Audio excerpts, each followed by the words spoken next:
or evening, and welcome to the movement, the Maximum Output Movement. I'm Austin Uku, and this day's edition of Morning Meditations. So it's actually not the morning anymore. It's closer to mid-afternoon, so I lost a little bit of the day dealing with some storage issues on my phone, and actually contemplating about a lot of different things, and so it brought up a couple different points of conversation, so I'm happy to share them with you.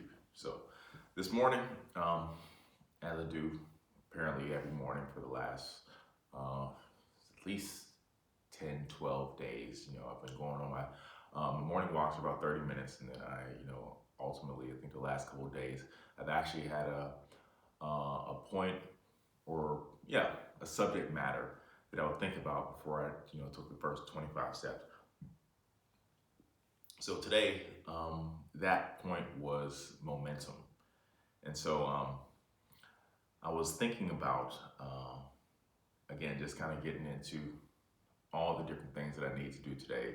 But I found that, I've been looking forward to these points, just sitting there and talking, but also the thinking and the contemplating and, taking that time to essentially move my process forward. And so, building momentum off of that. So from the frequency and the consistency and the targeted growth that I'm putting towards, the subject matter. I find that, ironically, I feel like I'm getting a little bit better at it. And so I started to circle around that. And so, again, I deal in fitness, and that's consistency is something that I find that, whenever you are able to build that, you are able to develop some momentum.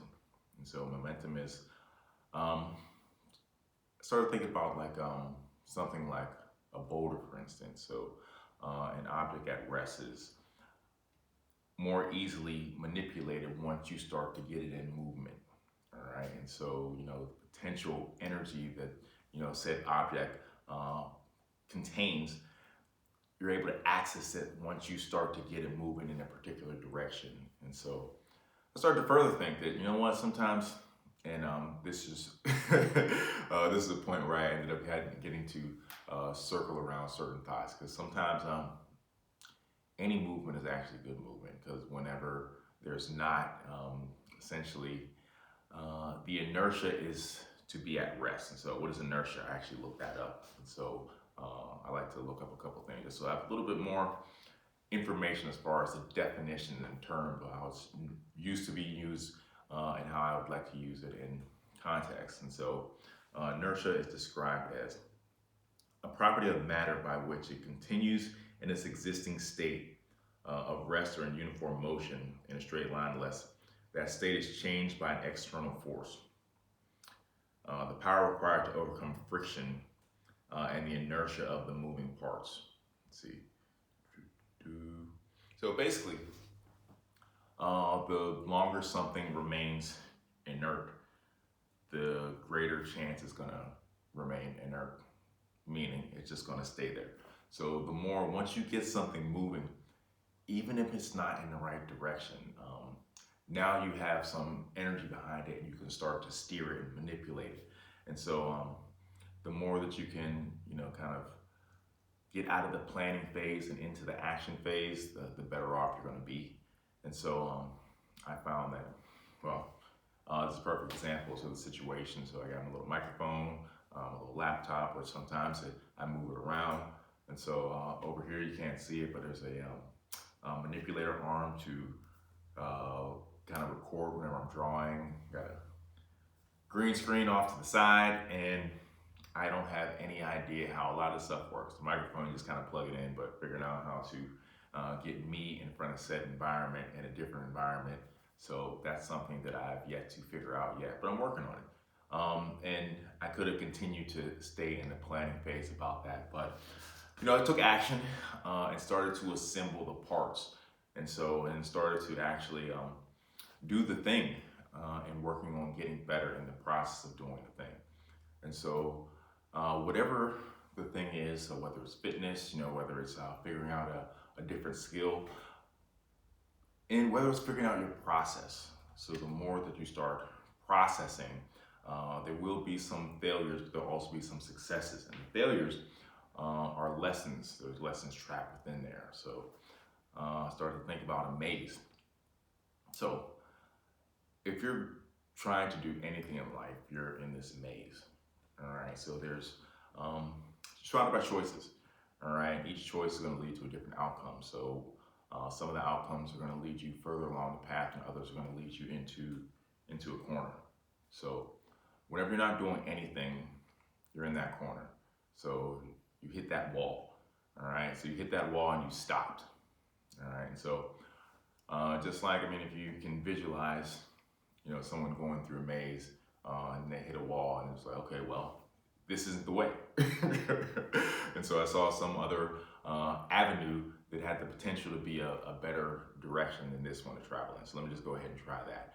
All right. And so you keep gathering information and then, essentially applying that information in a way that's going to continue to move you forward. So you don't necessarily have to know the outcome, but you do have to know the the destination. So I think that that circles me back to the mountaintop analogy. So you see the top of this mountain, this great peak that you want to ascend, all right, but you don't necessarily, right now you're on ground floor. So there's a forest, a tree, might be a desert in between. And so you just know that you want to get there. And so best way to do it is to start moving towards there. And so once you get into the maze and the different levels of the mazes, you might be able to find some guides to help you to a certain point. Oh yeah, there's a bridge right over there. Oh yeah, there's a guide. Once you get to the river, John's gonna be able to, he has a raft, been here for years, he'll be able to get you across there.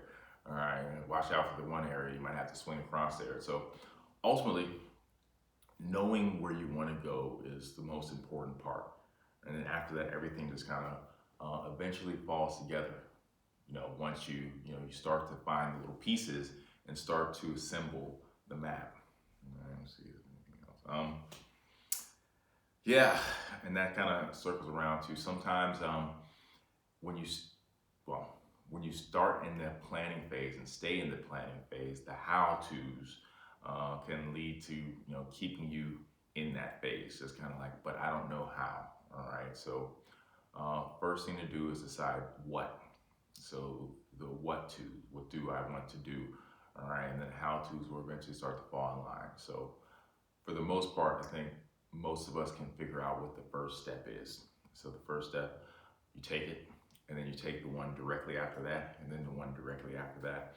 So initially when you start off, you kind of have to, I think, foolish ambition can benefit you in the earlier stages of whatever your journey is. So just the bunk this, I'm gonna do it. All right, and so once you start to do it, then you want to start to strategize. It's great if you have a loose plan in place whenever you're getting started, just so you have a pseudo direction that you're traveling. Because you don't want to get too far down the road and then just keep butting your head into the wall at every single turn. All right, so you want to start to strategize, but again, the most important part is getting up and activating the thing, activating the program. And so it kind of, shows the universe that you want to get this thing done. It shows yourself that you want to get this thing done. So you stop wishing and start working. So that's the most efficient way to start traveling towards your journey. Figure out the what, and sometimes the why. So why do you want to do this thing? So deconstructing that so that you really have all those things mentally in place and how important it will be for you to actually achieve those goals. All right, and then don't settle for less than the accomplishment of it. So build up to that by creating little benchmarks that will kind of lead you towards that ultimate goal. Then do the thing. So that is pretty much it. And again, don't be discouraged by running into the wall. You just don't get happy and settle there in that little corner. All right. So once you conquer one maze, there's gonna be a straight path until the next maze, till the next thing. All right. And some of the lessons that you learned when you were accomplishing that first goal, escaping that first maze, you'll be able to utilize in each step, in each new bar that you set for yourself. Okay, do more, do it better. Max out.